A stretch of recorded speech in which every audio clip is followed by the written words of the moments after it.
চরম অরাজক পরিস্থিতি বাংলাদেশে। ভেঙে পড়েছে আইন শৃঙ্খলা।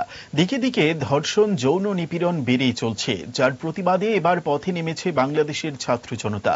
জননিরাপত্তা নিশ্চিতে ব্যর্থ হওয়ায় ২৪ ঘণ্টার মধ্যে অন্তর্বর্তী সরকারের স্বরাষ্ট্র উপদেষ্টা মোহাম্মদ জাহাঙ্গীর আলম চৌধুরীর পদত্যাগের দাবিতে পথে নামে তারা। সোমবার ইস্তফা দেওয়ার জন্য ডেডলাইন বেঁধে দেওয়া হয় জাহাঙ্গীর আলমকে।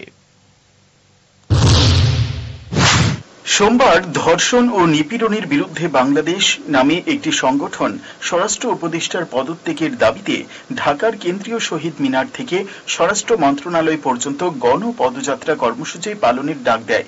তাদের এই কর্মসূচিতে যোগ দেয় আম জনতা ও শিক্ষার্থীরাও। শুধু তাই নয়, ধর্ষণে জড়িত ব্যক্তিদের কঠোর শাস্তি ও নারীদের নিরাপত্তার দাবিতে ৩.৫ ঘণ্টা বিক্ষোভ কর্মসূচি পালন করে ঢাকার সিদ্ধেশ্বরী গার্লস কলেজের শিক্ষার্থীরা।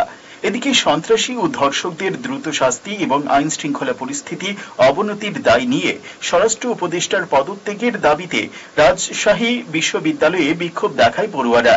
একই দাবিতে জাহাঙ্গীরনগরের মহাসড়ক অবরোধ করে শিক্ষার্থীরা। দিকে দিকে এই বিক্ষোভ দেখে স্বরাষ্ট্র উপদেষ্টা জাহাঙ্গীর সংবাদ মাধ্যমকে বলেন, আমি বলবো আইন শৃঙ্খলা পরিস্থিতি সন্তোষজনক, কিন্তু এটার উন্নতি করার অবকাশ রয়ে গিয়েছে। আজ রাতে দেখবেন পরিস্থিতি কি হয়। অপরাধ ঘটলেই ডেভিল হান্ট অপারেশনের মাধ্যমে ব্যবস্থা নেওয়া হবে। সন্ধ্যার পর থেকে অপারেশনে আরো তীব্র হবে। তবে আজ নয়, কয়েকদিন ধরেই নারী নিরাপত্তা, ধর্ষণ, যৌন নিপীড়ন নিয়ে সরকারের উপর চাপ বাড়াচ্ছে বিভিন্ন বিশ্ববিদ্যালয়ের পড়ুয়ারা। গতকাল দেশের বর্তমান আইন শৃঙ্খলা পরিস্থিতি নিয়ে ব্যর্থতার দায় স্বীকার করেছেন আইন উপদেষ্টা ডক্টর আসিফ নজরুল। তিনি বলেন, আমাদের ব্যর্থতা আছে, এটা অস্বীকার করার কোনো কারণ নেই। আইন শৃঙ্খলা পরিস্থিতি এমন যে আমাদের আত্মতুষ্টির কোনো সুযোগ নেই। তবে আমাদের চেষ্টা আছে এবং আত্মজিজ্ঞাসা আছে। ব্যর্থতা উত্তরণের জন্য আমাদের প্রচন্ড চেষ্টা আছে, তাড়না আছে। আমরা একটি ধ্বংসপ্রাপ্ত প্রতিষ্ঠান নিয়ে কাজ করছি, বিশেষ করে পুলিশ প্রশাসন এবং বিচার বিভাগ। সেখান থেকে দাঁড়াতে আমাদের সময় লাগছে। পতিত ফ্যাসিস্ট শক্তির হাতে হাজার হাজার কোটি টাকা আছে। টাকা থাকলে এবং বদ মতলব থাকলে দেশের আইন শৃঙ্খলা পরিস্থিতি নষ্ট করা সম্ভব।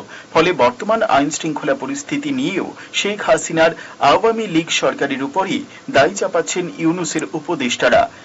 এদিকে ডেডলাইনের পর আগামীকাল পড়ুয়াদের বিক্ষোভ কতটা তীব্র হয় সেই দিকেই তাকিয়ে ওয়াকিবহাল মহল। Bureau report, headlines Tripura national. জুড়ে থাকে বাঁধন আপনার চেয়েও আপন, জুড়ে থাকে বাঁধন আপনার চেয়েও আপন, আপনার চেয়েও আপন।